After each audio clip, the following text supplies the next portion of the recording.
students, welcome to your very own faculty driven institute Resultant.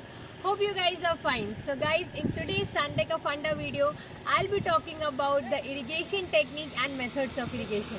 So guys, at the back of me you can see that here a surface irrigation method is being adopted. First we'll zoom it and you can guys see it here. So first you know that on broader sense we divide it into surface irrigation and subsurface irrigation. So here it is surface irrigation, that is water is directly applied on the surface. If we further bifurcate surface irrigation, it goes under two categories, that is flow irrigation and lift irrigation. You can see it here, the water is flowing under the action of gravity. Okay, so we haven't provided any pump and all for the water to flow. Rather, a small inclination is provided so that the water flows under the action of its own weight. Now if we go further in detail about it, this comes under flood irrigation, or you call it as inundation irrigation. What is being done? You can see that the entire area is flooded with water. Just check it out. The entire area is flooded with water and the excess water is drained off. So first the entire area is flooded, the water is allowed to infiltrate, and after that the excess area is drained off with the help of drain pipe. And you can see it here, the people are there who are now just sowing the crops. So this is the method of flood irrigation or inundation irrigation, which comes under the category of flow irrigation, which further comes under the category of surface irrigation. Now how does it take place in detail? Let's move to the studio.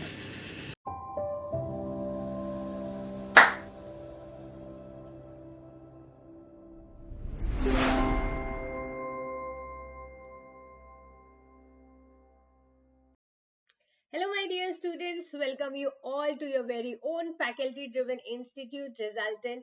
Hope you guys are fine. So guys, I'm back again as we were discussing it in the field related to inundation irrigation. So let's, as we are directed to the studio again, let's elaborate and study about it. So why to wait? Let's start the session quickly.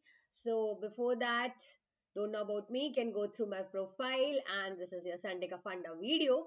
Now here, if you talk about in the broader sense irrigation, it is divided into two categories. One is surface irrigation, another one is subsurface irrigation.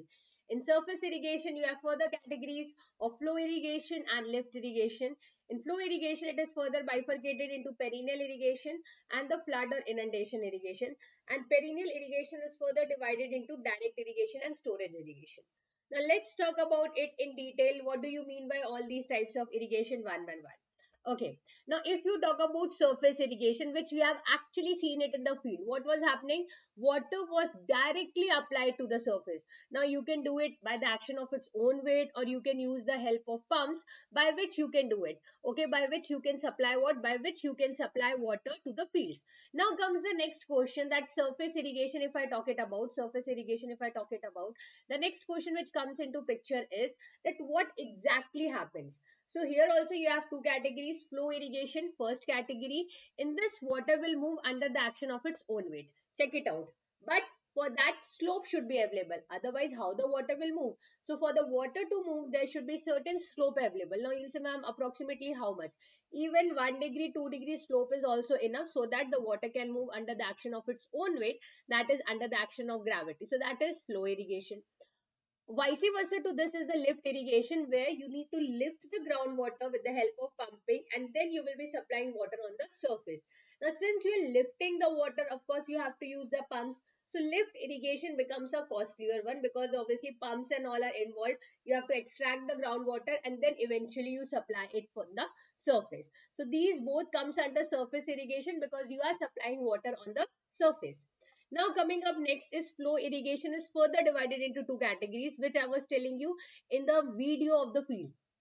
Perennial irrigation, and the other one is the flood or inundation irrigation. Now if I talk about perennial, perennial is that is which goes on flowing, goes on flowing. Okay, so that is perennial. That means it flows no matter the amount of water, can be more or less, but it will flow. Now what happens in perennial irrigation?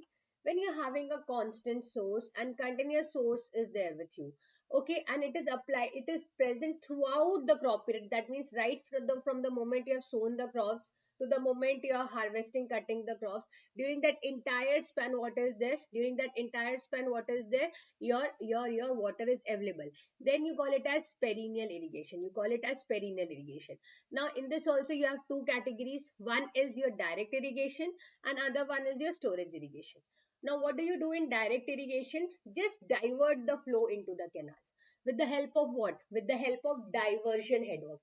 What are the diversion headworks? Check it out. Here these are the weirs. So what does weirs do? They will take a part of the water into the canal. Of course, canal cannot accommodate the entire river water. So it will take a part of the river water into the canal. How? By the help of weirs or barrage, which will divert the flow into the canal. So here it is direct irrigation because we are just diverting the flow into the canal and supplying the water for irrigation. Opposite to that, you have storage irrigation, in which first of all, like if this is a river, let me drop it.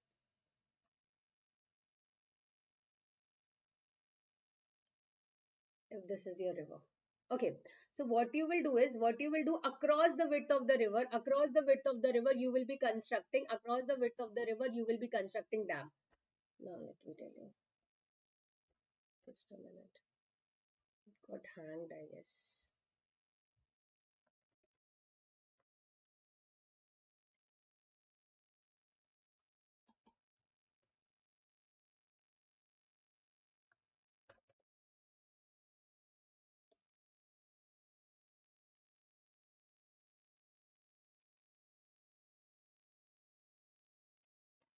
Just a minute.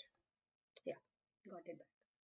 Okay, so across the width of the river, you will construct a dam like this. Okay, and this dam will store the water on the upstream side. Okay, so this is known as what? This is known as your storage irrigation because you have constructed the dam, and this dam is storing the water on the upstream sides.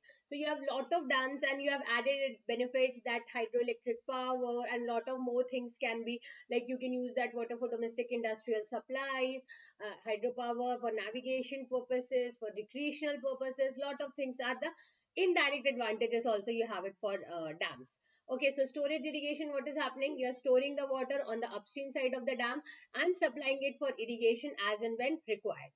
Now, next coming is your flood or inundation irrigation. So one category I have told you, one is your perennial irrigation and another one is your flood irrigation. This is what we actually saw it in the field. The entire area was flooded with water. Okay, generally you do it in the rainy season. Right now when I went there, it's right now rainy season is going on, so it's like recent video, only 2 3 days back I have made it, and then we are shooting it in the studio right now, the remaining theoretical portion with you. So the whole area was flooded with water. We allowed the water to infiltrate, after which there were drain pipes. So actually there was barricades of that wire netting was there, so I couldn't enter there and show it to you properly. Otherwise there were drain pipes, so that whatever excess of water is there, it is drained out, and after that you sow the crops and do the cultivation. Okay, so first you allow the entire area to be flooded, which you actually saw it in the video. Excess water is drained off, and then you allow do what? And then you do the cultivation. Okay, sow the crops and then you do the cultivation. Okay, so this is the whole thing which you do. This is the whole thing which you do in the inundation, or you call it as flood irrigation.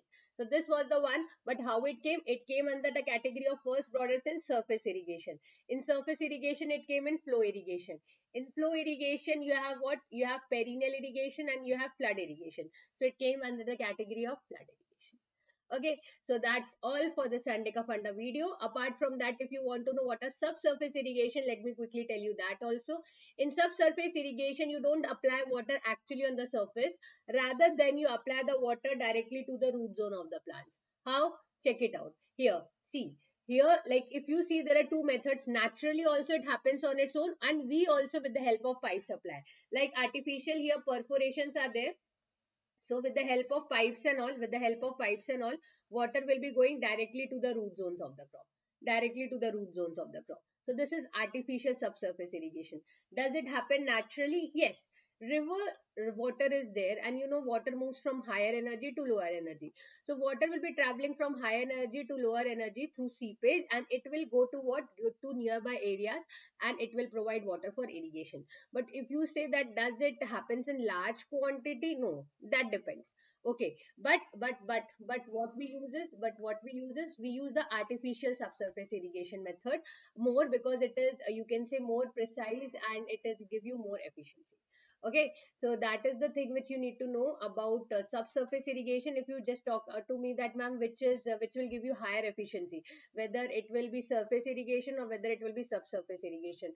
So in subsurface irrigation, the artificial subsurface irrigation method will definitely give you higher efficiency. Why? Because the losses in it are less, and definitely the water is directly applied to the root zone of the crops. So that's where the efficiency which you get in the artificial subsurface irrigation comes out to be more. Okay, so that's all for the Sunday ka Funda video. And if you want to make me any videos of your choice, or any doubts if you're having, and if it is possible for me to make videos on that topic, definitely I'll do that. Okay, so that's all for today, guys. Thank you, everyone, and we'll meet you in the next video. Thank you.